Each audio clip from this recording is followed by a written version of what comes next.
नमस्कार, स्वागत है आप सभी का वाईबीएन बिहार झारखंड में। मैं हूं आपके साथ मुदिता। आप देख रहे हैं आज का मुद्दा गर्म। क्या बिहार विधानसभा चुनाव में मिली हार ने तेजस्वी यादव को पूरी तरह बदल दिया? क्या आरजेडी के भीतर अब वफादारी की नई परिभाषा लिखी जाएगी? साथियों, बिहार की राजनीति से इस वक्त की सबसे बड़ी खबर आ रही है कि नेता प्रतिपक्ष तेजस्वी यादव ने पार्टी के भीतर ऑपरेशन क्लीन लॉन्च कर दिया। वो भीतरघाती जिन्होंने पीठ में छुरा घोंपा, वो सुपरस्टार नेता जो सिर्फ कागजों पर सक्रिय थे, और वो पदाधिकारी जो जनता से कट चुके थे। अब सबकी छुट्टी होने वाली है। तेजस्वी यादव ने एक ऐसी लिस्ट तैयार की है जिसने लालू परिवार के करीबियों की भी नींद उड़ा दी। पंचायत से लेकर प्रदेश अध्यक्ष की कुर्सी तक आरजेडी अब पूरी तरह रिफ्रेश होने जा रही है। आखिर क्यों तेजस्वी ने 300 नेताओं को पार्टी से बाहर करने का मन बना लिया? क्या मंगनी लाल मंडल की जगह अब कोई नया चेहरा आरजेडी की कमान संभालेगा? और सबसे बड़ा सवाल, क्या अब तेजस्वी यादव पटना के दफ्तर में बैठकर ऑफिस पॉलिटिक्स का जवाब जनता दरबार से देंगे? आज की स्पेशल रिपोर्ट में हम आरजेडी के उस नए ब्लूप्रिंट का खुलासा करेंगे जो 2026 की राजनीति को हिलाकर रख देगा। साथियों, हार इंसान को तोड़ती नहीं बल्कि उसे अपनी कमियों को पहचानने का मौका देती है। बिहार विधानसभा चुनाव के नतीजों ने आरजेडी को भले ही सत्ता से दूर रखा हो, लेकिन तेजस्वी यादव ने अब इससे बड़ा सबक मान लिया। समीक्षा बैठकों में जो सच निकलकर सामने आया है वो डरावना है। आरजेडी के ही कई बड़े नामों ने पर्दे के पीछे रहकर अपने उम्मीदवारों को हराया। इसी को देखते हुए तेजस्वी ने फैसला किया कि अब पार्टी में सफेद हाथी बनकर बैठने वालों की जगह नहीं होगी। पंचायत स्तर से लेकर प्रदेश स्तर तक के संगठन को भंग करने की तैयारी है। तेजस्वी अब उन चेहरों की तलाश में है जो न केवल सक्रिय हैं बल्कि जिनकी पकड़ सीधे जनता की नब्ज पर है। आरजेडी के गलियारों में इस वक्त सबसे बड़ा सवाल यही है, क्या मंगनी लाल मंडल की विदाई तय है? सूत्रों की माने तो उनकी गिरते स्वास्थ्य और चुनावी प्रदर्शन ने तेजस्वी को नए चेहरे के बारे में सोचने पर मजबूर कर दिया।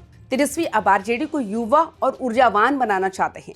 आने वाले 25 जनवरी की तारीख आरजेडी के इतिहास में दर्ज होने वाली है। राष्ट्रीय कार्यकारिणी की उस बैठक में नए प्रदेश अध्यक्ष के नाम पर मुहर लग सकती है। लेकिन मामला सिर्फ नाम का नहीं है, मामला आरजेडी की उस A to Z वाली छवि को सच करने का भी है। बताया जा रहा है कि नई कमेटी में हर जाति, हर धर्म और खास तौर पर युवाओं को वो जगह दी जाएगी जो अब तक सिर्फ नारों में दिखती थी। अब आते हैं उस खबर पर जिसने आरजेडी में हड़कंप मचाया हुआ है। प्रदेश अध्यक्ष मंगनी लाल मंडल ने तेजस्वी यादव को 300 भीतर घातियों की एक गोपनीय लिस्ट सौंपी है। ये वो लोग हैं जिन्होंने चुनाव के वक्त दोस्ती और वफादारी का ढोंग किया, लेकिन अंदर खाने विरोधियों की मदद की। 3 दर्जन से ज्यादा ऐसे बड़े नेता चिन्हित किए गए जिन्होंने सोशल मीडिया पर पार्टी के फैसलों के खिलाफ जहर उगला था। तेजस्वी अब मूड में है कि गद्दारों के साथ कोई समझौता नहीं होगा। प्रदेश कार्यालय के आधा दर्जन कर्मचारी और निष्क्रिय पदाधिकारी भी इस रडार पर है। तेजस्वी का संदेश साफ है, अगर पार्टी में रहना है तो वफादारी के साथ काम करना होगा, वरना रास्ता खुला है। अक्सर तेजस्वी यादव पर यह आरोप लगता है कि वे सिर्फ चुनाव के वक्त नजर आते हैं या ट्विटर पर सक्रिय रहते हैं। विरोधियों का कहना था कि वे कार्यकर्ताओं की पहुंच से दूर रहते हैं, लेकिन अब तेजस्वी ने इस नैरेटिव को भी ध्वस्त करने का फैसला किया।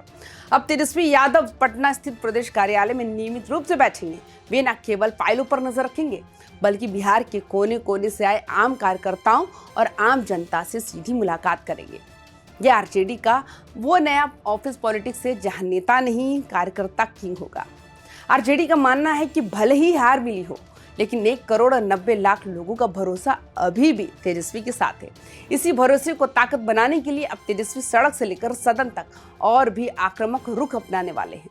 साथियों, रोहिणी आचार्य ने पहले ही मुख्यमंत्री पर हमला बोलकर संकेत दे दिया है कि आरजेडी चुप बैठने वाली नहीं। तेजस्वी का ये ऑपरेशन क्या आरजेडी को फिर से नंबर 1 पार्टी बनाएगा? क्या गद्दारों को बाहर करने से पार्टी मजबूत होगी या बिखर जाएगी? और सबसे बड़ी बात, क्या नया प्रदेश अध्यक्ष तेजस्वी की उम्मीदों पर खरा उतरेगा?